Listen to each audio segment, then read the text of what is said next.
Guys, welcome back to Xylem learning. ഞാൻ നിങ്ങളുടെ സ്വന്തം മിഥിലാമിസ് ആണ്. അപ്പം മക്കളെ, നാളെയാണ് നമ്മുടെ കെമിസ്ട്രി പരീക്ഷ.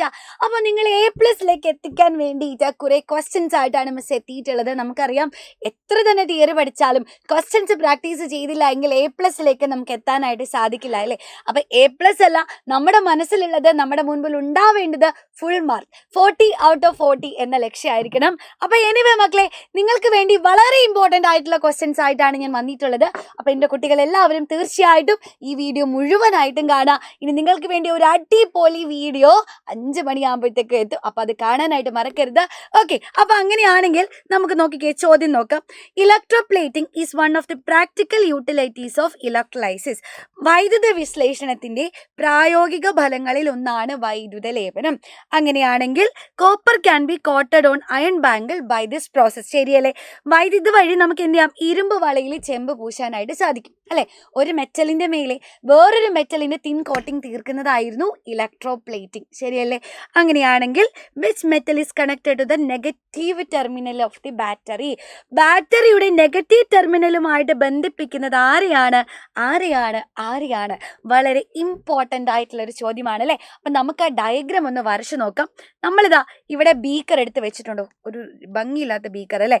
ഓക്കെ, ഒരു ബീക്കർ എടുത്ത് വെച്ചിട്ടുണ്ട്. ഇതിൽ നമ്മൾ നമ്മുടെ ഇരുമ്പ് വളയെ വെക്കുന്നു, അതേപോലെ തന്നെ കോപ്പറിനെയും വെക്കുന്നു. അയൺ റിംഗ് ആണിത്. ഇതെന്താ? നമ്മുടെ കോപ്പറാണ്. ഈ ഇരുമ്പ് വളയുടെ മേലെയാണ് നമുക്ക് ചെമ്പ് പൂശേണ്ടത്, കോപ്പറിനെ പ്ലേറ്റ് ചെയ്യേണ്ടത്. അപ്പം മക്കളെ, ശ്രദ്ധിക്കേണ്ട കാര്യം, ആരെയാണോ ഇലക്ട്രോ പ്ലേറ്റിംഗ് ചെയ്യേണ്ടത്, ആരെയാണോ വൈദ്യുത ലേപനം നടത്തേണ്ടത്, അയാളെ ബാറ്ററിയുടെ നെഗറ്റീവ് ടെർമിനലിലേക്ക് കണക്ട് ചെയ്യണം. ഇനി ആരെക്കൊണ്ടാണോ കോപ്പർ പ്ലേറ്റിംഗ് നടത്തേണ്ടത്, ആരെക്കൊണ്ടാണോ വൈദ്യുത ലേപനം നടത്തേണ്ടത്, അയാളെ നമ്മൾ ബാറ്ററിയുടെ പോസിറ്റീവ് ടെർമിനലിലേക്ക് കണക്ട് ചെയ്യും. അപ്പോൾ ബാറ്ററി വരയ്ക്കുമ്പോൾ നമ്മളിങ്ങനെ ചെറിയ വര, വലിയ വര, ചെറിയ വര, വലിയ വര എന്ന് കാണിക്കാം അല്ലേ. ഈ ചെറിയ വരയെന്ന് പറയുന്നത് നെഗറ്റീവ് ടെർമിനലും വലിയ വരയെന്ന് പറയുന്നത് പോസിറ്റീവ് ടെർമിനലുമാണ്. ശരിയല്ലേ? അപ്പം ഞാനിവിടെ ആരെയാ ചെറിയ വര അല്ലെങ്കിൽ നെഗറ്റീവ് ടെർമിനലിലേക്ക് കണക്ട് ചെയ്യേണ്ടത്? ഇവിടെ ആരെയാ നമുക്ക് ഇലക്ട്രോപ്ലേറ്റിംഗ് ചെയ്യേണ്ടത്? അയണിനെയല്ലേ, ഇരുമ്പിനെയല്ലേ. അപ്പൊ ഇരുമ്പിനെയാണ് നമ്മൾ ബാറ്ററിയുടെ നെഗറ്റീവ് ടെർമിനലിലേക്ക് കണക്ട് ചെയ്യുന്നത്. ഇനി വലിയ വര അല്ലെങ്കിൽ പോസിറ്റീവ് ടെർമിനലിലേക്ക് ആരാ കണക്ട് ചെയ്യേണ്ടത് മക്കളെ? ആരെക്കൊണ്ടാണ് ഇലക്ട്രോപ്ലേറ്റിംഗ് ചെയ്യാൻ പോകുന്നത്? കോപ്പറിനെ കൊണ്ടാണ് അല്ലെ.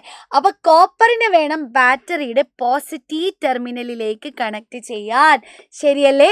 യെസ്. അപ്പൊ നെഗറ്റീവ് ടെർമിനലിലേക്ക് കണക്ട് ചെയ്യുന്നത് ആരെയാണ് മക്കളെ?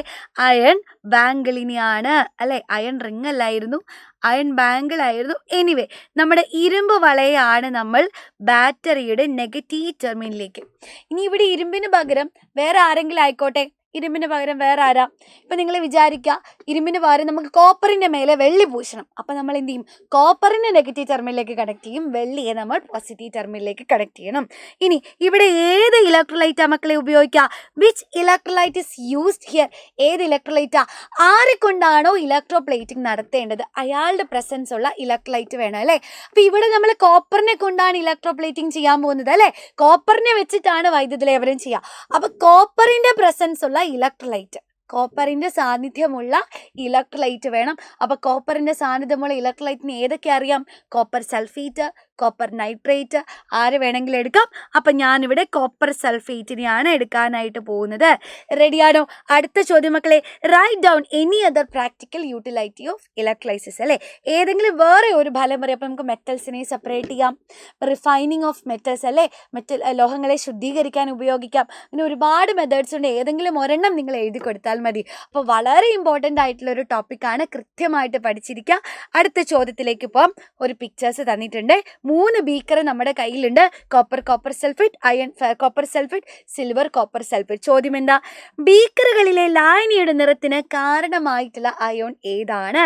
Which iron is responsible for the colour of the solution. അപ്പൊ കോപ്പർ സൾഫേറ്റ് എടുത്താൽ കോപ്പർ സൾഫേറ്റിന് എന്ത് കളറാ? കോപ്പർ സൾഫേറ്റിന് നല്ല ഭംഗിയുള്ള ബ്ലൂ കളറാണല്ലേ, നീല നിറമാണ്. ഈ നീല നിറത്തിന് ആരാ കാരണം? ഈ ബ്ലൂ കളറിന് കാരണം എന്ന് പറയുന്നത് കോപ്പർ സൾഫേറ്റിലുള്ള Cu2+ അയോൺസ് ആണല്ലേ. ആരാണ്? കോപ്പർ കോപ്പർ അയോൺസ് ആണ്. കോപ്പർ അയോൺസ് ഉള്ളത് കൊണ്ടാണ് മക്കളെ നല്ല കോപ്പർ സൾഫേറ്റിന് നല്ല ഭംഗിയുള്ള ബ്ലൂ കളർ കാണാനായിട്ട് സാധിക്കുക. ഇനി in which beaker does colour change occur? ഏത് ബീക്കറിലെ ലായനിക്ക് നിറമാറ്റം സംഭവിക്കുക? അപ്പൊ ഇതെന്തായിരിക്കും ഇവിടെ ഉദ്ദേശിച്ചിട്ടുണ്ടാവുക? ഇവിടെ നടക്കാൻ പോകുന്നത് ഡിസ്പ്ലേസ്മെന്റ് റിയാക്ഷൻ ആണ് അല്ലെ, ആദേശ രാസപ്രവർത്തനമാണ്. അപ്പൊ ഡിസ്പ്ലേസ്മെന്റ് നടക്കണമെങ്കിൽ റിയാക്ടിവിറ്റി കൂടിയ ആള് കുറഞ്ഞ ആളിനെയാണ് ഡിസ്പ്ലേസ് ചെയ്യുക. അപ്പൊ ഈ ഇറക്കി വെച്ചിട്ടുള്ളത് കോപ്പർ സൾഫേറ്റിലേക്കാണ്. കോപ്പറിനെക്കാട്ടിലും റിയാക്ടിവിറ്റി കൂടിയ ആരെങ്കിലും ഇറക്കി വെച്ചാൽ മാത്രമേ അവിടെ ഡിസ്പ്ലേസ്മെന്റ് നടക്കൂ. ശരിയല്ലേ? അപ്പൊ ഇവിടെ ആരൊക്കെ ഉള്ളത്? Copper, ion, silver. കോപ്പറും രണ്ടുപേർക്കും സെയിം റിയാക്ടിവിറ്റിയാ, നടക്കൂല. അയണും കോപ്പറും, അപ്പൊ മക്കളെ നമുക്കറിയാം നമ്മുടെ അയണിന് കോപ്പറിനെക്കാട്ടിലും റിയാക്ടിവിറ്റി കൂടുതലാണ് അല്ലെ.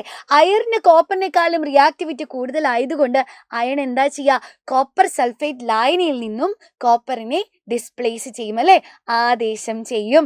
അപ്പൊ നമുക്ക് മനസ്സിലായി ബീക്കർ ബിയില് എന്തായാലും നിറം മാറ്റം സംഭവിക്കും. ഡിസ്പ്ലേസ്മെന്റ് നടക്കുന്നത് കൊണ്ടാണ്, ആദേശ രാസപ്രവർത്തനം നടക്കുന്നത് കൊണ്ടാണ് ഇവിടെ കളർ ചേഞ്ച് ഉണ്ടാവുന്നത്. അപ്പൊ ബീക്കർ ബിയിലാണ് ഇവിടെ കളർ ചേഞ്ച് ഉണ്ടാവുക. ഇനി ബീക്കർ സി കൂടെ നോക്കിക്കോ, സിൽവറും കോപ്പർ സൾഫേറ്റും ആണ് അല്ലെ. സിൽവറിന് കോപ്പറിനെക്കാട്ടിലും റിയാക്ടിവിറ്റി, ക്രിയാശീലം കുറവാണ്. അവിടെ അതുകൊണ്ട് ഡിസ്പ്ലേസ്മെന്റ് റിയാക്ഷൻ നടക്കില്ല. അടുത്തത് write the chemical equation that causes colour change. അതായത് മക്കളെ ഇവിടുത്തെ ഡിസ്പ്ലേസ്മെന്റ് റിയാക്ഷന്റെ ഇക്വേഷൻ എഴുതണം. എന്താ സംഭവിക്കുക? നമ്മുടെ സ്വന്തം അയൺകുട്ടൻ കോപ്പർ സൾഫേറ്റുമായിട്ട് റിയാക്ട് ചെയ്യുന്നു അല്ലെ. എന്നിട്ട് എന്താ സംഭവിക്കുക? അയൺ കോപ്പറിനെ ഒറ്റ ചവിട്ട അല്ലെ, കോപ്പർ തെറിച്ചു പോയി കോപ്പർ ആറ്റമായിട്ട് മാറും. മിച്ചമുള്ള സൾഫേറ്റുമായിട്ട് അയൺ റിയാക്ട് ചെയ്ത് ഫെറസ് സൾഫേറ്റ് ആയിട്ട് മാറും അല്ലെ. അപ്പൊ ഫെറസ് സൾഫേറ്റിന് നല്ല ഒരു പെയിൽ ഗ്രീൻ കളറാണ്, ഇളം പച്ച കളറാണ്. അപ്പൊ ബ്ലൂ കളർ മാറി പച്ച കളറായിട്ട് മാറും. എന്താ കാരണം? കോപ്പർ സൾഫേറ്റ് മാറി ഫെറസ് സൾഫേറ്റ് ആവുന്നതാണ് റീസൺ എന്ന് പറയുന്നത്. ഇനി different galvanic cell are constructed using the metals copper, iron and silver. Which metal act only as cathode? മക്കളെ നോക്കിക്കേ, കോപ്പർ, അയൺ, സിൽവർ 3 ലോഹങ്ങൾ ഉപയോഗിച്ചിട്ട് ഗാൽവനിക് സെല്ലുകൾ നിർമ്മിച്ചാൽ കാഥോഡ് ആയിട്ട് മാത്രം പ്രവർത്തിക്കുന്ന ആരം. അപ്പോൾ ഒരു ഗാൽവനിക് സെൽ എടുത്താൽ റിയാക്ടിവിറ്റി കൂടിയ ആളെ നമ്മൾ ആനോഡായിട്ടാണ് വെക്കുക, റിയാക്ടിവിറ്റി കുറഞ്ഞ ആളെയാണ് കാഥോഡായിട്ട് വെക്കുന്നത് അല്ലെ. ക്രിയാശീലം കൂടിയ ആളെ ആനോഡായിട്ടും കുറഞ്ഞ ആളെ കാഥോഡായിട്ടോ വെക്കുക. അപ്പൊ എല്ലാ സ്ഥലത്തും കാഥോഡ് ആവണമെങ്കിൽ അയാൾക്കായിരിക്കും ഏറ്റവും റിയാക്ടിവിറ്റി കുറവല്ലേ, ഏറ്റവും ക്രിയാശീലം കുറവ്. അപ്പൊ തന്നിട്ടുള്ളത് കോപ്പർ, അയോൺ, സിൽവർ ആണ്. ഇവരുടെ റിയാക്ടിവിറ്റിയുടെ ഓർഡർ എടുത്താൽ എങ്ങനെയായിരിക്കുക? ഏറ്റവും കൂടുതലുള്ളത് അയണിനാണ്, പിന്നീടാണ് നമ്മുടെ കോപ്പർ, പിന്നെ നമ്മുടെ സിൽവർ അല്ലെ. അപ്പൊ ഏറ്റവും റിയാക്ടിവിറ്റി കുറവുള്ളത് സിൽവറിനാണ്. നമ്മൾ ഏത് ഗാൽവനിക് സെല്ല് കൺസ്ട്രക്ട് ചെയ്താലും അയണും സിൽവർ ആയിക്കോട്ടെ, കോപ്പറും സിൽവർ ആയിക്കോട്ടെ, ശരിയല്ലേ, ഏത് നമ്മൾ കൺസ്ട്രക്ട് ചെയ്ത് കഴിഞ്ഞാലും നമുക്കറിയാം നമ്മുടെ സിൽവർ ആയിരിക്കും ഇവിടുത്തെ കാഥോഡായിട്ട് വരിക അല്ലെ. കാഥോഡായിട്ട് മാത്രം വരുന്ന ആളേതാ? അത് സിൽവർ ആയിരിക്കും. ക്ലിയർ ആയോ മക്കളെ? വളരെ ഇമ്പോർട്ടൻ്റ് ആണ്. 2 മാർക്കിനോ 3 മാർക്കിനോ 4 മാർക്കിനോ ഏത് രീതിയിലും നിങ്ങളോട് ചോദിക്കാം, ഏത് മാർക്കിനും നിങ്ങളോട് ചോദിക്കാൻ സാധ്യതയുള്ള ഒരു A+ ലെവലിലുള്ള ക്വസ്റ്റ്യൻ ആണ്. I hope it is clear for you guys. അടുത്ത ചോദ്യത്തിലേക്ക് പോകാം. 2 റിവേഴ്സിബിൾ റിയാക്ഷൻസ്, 2 റിവേഴ്സിബിൾ റിയാക്ഷൻസ് തന്നിട്ടുണ്ട്.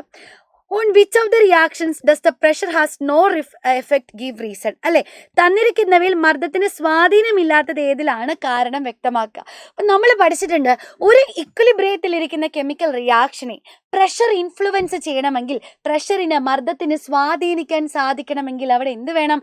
നമ്പർ ഓഫ് മോൾസിൽ ഡിഫറൻസ് വേണം അല്ലെ. നമ്പർ ഓഫ് മോൾസിൽ വ്യത്യാസമുണ്ടെങ്കിൽ മാത്രമേ അവിടെ പ്രഷറിൽ വ്യത്യാസം ഉണ്ടാകൂ, എന്നാൽ മാത്രമേ പ്രഷറിനെ ഇൻഫ്ലുവൻസ് ചെയ്യാൻ സാധിക്കും. അപ്പം നമുക്ക് 2 റിയാക്ഷനും എടുക്കാം. ആദ്യത്തെ റിയാക്ഷൻ നോക്കിക്കേ, 1 മോൾ ഹൈഡ്രജൻ 1 മോൾ അയഡിനുമായിട്ട് റിയാക്ട് ചെയ്ത് 2 മോൾ ഹൈഡ്രജൻ അയോഡൈഡായി അല്ലെ. അപ്പൊ ടോട്ടൽ 2 മോൾ റിയാക്റ്റന്റ് തന്നെയാണ് ഇവിടെ 2 മോൾ പ്രോഡക്റ്റ് ആയിട്ട് മാറുന്നത്, ശരിയല്ലേ. ഇനി അടുത്ത റിയാക്ഷൻ നോക്കിക്കേ, 1 മോൾ അമോണിയ 3 മോൾ ഹൈഡ്രജനുമായിട്ട് റിയാക്ട് ചെയ്ത് 2 മോൾ അമോണിയ ആയിട്ട് മാറുന്നു. അതായത് 1 3 4 മോൾ റിയാക്റ്റന്റ് ആണ് ഇവിടെ 2 മോള് പ്രോഡക്റ്റ് ആയിട്ട് മാറുന്നത്. ഇനി നിങ്ങൾ പറ, എവിടെയാണ് നമ്പർ ഓഫ് മോൾസ് ഈക്വൽ ആയിട്ടുള്ളത്? ഫസ്റ്റ് റിയാക്ഷനിലാണ് അല്ലേ. ആദ്യത്തെ റിയാക്ഷനിൽ റിയാക്റ്റന്റ് സൈഡിലെയും പ്രോഡക്റ്റ് സൈഡിലെയും മോളുകളുടെ എണ്ണം തുല്യമാണ്, നമ്പർ ഓഫ് മോൾസ് ഈക്വൽ ആണ് അല്ലേ. അപ്പം നമ്പർ ഓഫ് മോൾസ് ഈക്വൽ ആണെങ്കിൽ പ്രഷറിന് ഇൻഫ്ലുവൻസ് ചെയ്യാൻ പറ്റുമോ? പറ്റില്ല. അപ്പോൾ ഏത് ഇക്വേഷനിലാണ് മക്കളെ? H2 plus I2 gives 2HI അല്ലേ? ഈ ഇക്വേഷനെ ഒരിക്കലും പ്രഷറിനെ സ്വാധീനിക്കാൻ സാധിക്കില്ല. എന്തുകൊണ്ടാ? Because number of moles are the same അല്ലേ? മോളുകളുടെ എണ്ണം റിയാക്ടൻറ്റ് സൈഡിലും പ്രോഡക്റ്റ് സൈഡിലും ഈക്വൽ ആണ്. ഇനി നമ്മൾ എന്ത് ചെയ്യാൻ പോവാ? കുറച്ച് കണ്ടീഷൻസ് ചെയ്യാൻ പോവാണ്. ഇതെങ്ങനെയാണ് അഫക്റ്റ് ചെയ്യുക? More reactance R added. നമ്മൾ ഇതിലേക്ക് അഭികാരകങ്ങളെ കൂടുതലായിട്ട് ആഡ് ചെയ്തു. മക്കളെ, റിയാക്ടൻസ് കൂടുതലായിട്ട് ആഡ് ചെയ്താൽ എന്താ സംഭവിക്കുക? റിയാക്ടൻസിനെ നമ്മൾ കൂടുതലായിട്ട് ആഡ് ചെയ്ത് കഴിഞ്ഞാൽ നമ്മൾ റിയാക്ടൻസിൻ്റെ കോൺസെൻട്രേഷൻ കൂട്ടി അല്ലേ? നമ്മൾ എന്താ ചെയ്തത്? അഭികാരകങ്ങളുടെ ഗാഢത കൂട്ടി. നമ്മൾ അഭികാരകങ്ങളുടെ ഗാഢത കൂട്ടിയാൽ നമ്മുടെ സിസ്റ്റം എന്താ ചെയ്യുക? സിസ്റ്റം അത് കുറയ്ക്കാൻ നോക്കും. കോരിക്കളയാൻ പറ്റുമോ? എടുത്ത് പെറുക്കി കളയാൻ പറ്റുമോ? പറ്റില്ല. ഈ റിയാക്ടൻസിനെ പ്രോഡക്റ്റ് ആയിട്ട് മാറ്റുക, ഇതാണ് ഇവൻ്റെ മുമ്പിലുള്ള ഒരേ ഒരു വഴി എന്ന് പറയുന്നത്. അപ്പം നമ്മുടെ സിസ്റ്റം എന്താ ചെയ്യുക? നമ്മൾ റിയാക്ടൻസിൻ്റെ കോൺസെൻട്രേഷൻ കൂട്ടിയാൽ സിസ്റ്റം അത് കുറയ്ക്കാൻ നോക്കും. അത് കുറയ്ക്കുന്നതിൻ്റെ ഭാഗമായിട്ട് സിസ്റ്റം റിയാക്ടൻസിനെ പ്രോഡക്റ്റ് ആക്കും. അപ്പോൾ കുറേ റിയാക്ടൻസ് പ്രോഡക്റ്റ് ആകും. റിയാക്ടൻസ് പ്രോഡക്റ്റ് ആവുന്ന ഏത് റിയാക്ഷനിലാണ്? ഫോർവേഡ് റിയാക്ഷൻ അല്ലേ? അപ്പോൾ അൾട്ടിമേറ്റ്ലി നമ്മൾ കൂടുതൽ റിയാക്ടൻസ് ആഡ് ചെയ്താൽ, കൂടുതൽ അഭികാരകങ്ങളെ ആഡ് ചെയ്താൽ ഇവിടെ ഫോർവേഡ് റിയാക്ഷൻ ഇൻക്രീസ് ചെയ്യും.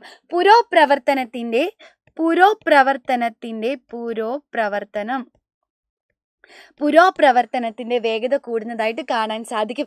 അങ്ങനെയാണെങ്കിൽ മക്കളെ, പ്രോഡക്ട്സിനെ നമ്മൾ റിമൂവ് ചെയ്യുന്നു അല്ലെ? ഉൽപ്പന്നങ്ങളെ നീക്കം ചെയ്യുന്നു. ഉൽപ്പന്നത്തിനെ നീക്കം ചെയ്താൽ ഇവിടെ എന്താണ് സംഭവിക്കുക എന്ന് എൻ്റെ കുട്ടികളെ എല്ലാവരും കമൻറ്റ് ചെയ്യുക. ഇവിടം കൊണ്ട് തീർന്നില്ല അല്ലേ? ഇത് മാത്രം പഠിച്ചാൽ നമുക്ക് A+ നേടാൻ പറ്റില്ല. അപ്പം നിങ്ങൾ A+ എത്തിക്കാനുള്ള എല്ലാ ക്വസ്റ്റ്യൻസും, ബാക്കി എല്ലാ ക്വസ്റ്റ്യൻസും എല്ലാ സെറ്റാണ് നമ്മൾ ഡിസ്കസ് ചെയ്യാൻ പോകുന്നത്. ഇന്ന് വൈകിട്ടത്തെ മെഗാ മാരത്തോണിലായിരിക്കും എൻ്റെ കുട്ടികളെല്ലാവരും ഉണ്ടാവണം. 110% ഷുവർ ക്വസ്റ്റ്യൻസ് ആണ് ഡിസ്കസ് ചെയ്യുക. മക്കളെ, നമ്മളിൽ വിശ്വാസം ഉണ്ടെങ്കിൽ, എന്നെ വിശ്വസിക്കുന്നുണ്ടെങ്കിൽ ഇന്നത്തെ ലൈവിൽ എൻ്റെ കുഞ്ഞുങ്ങൾ എല്ലാവരും ഉണ്ടാവണം. അതേപോലെ ഈ വീഡിയോ എല്ലാവർക്കും ഷെയർ ചെയ്യുക. സോ കമൻറ്റ് ചെയ്യാൻ മറക്കരുത്. അപ്പോൾ ഓൾ ദ ബെസ്റ്റ്. ബൈ.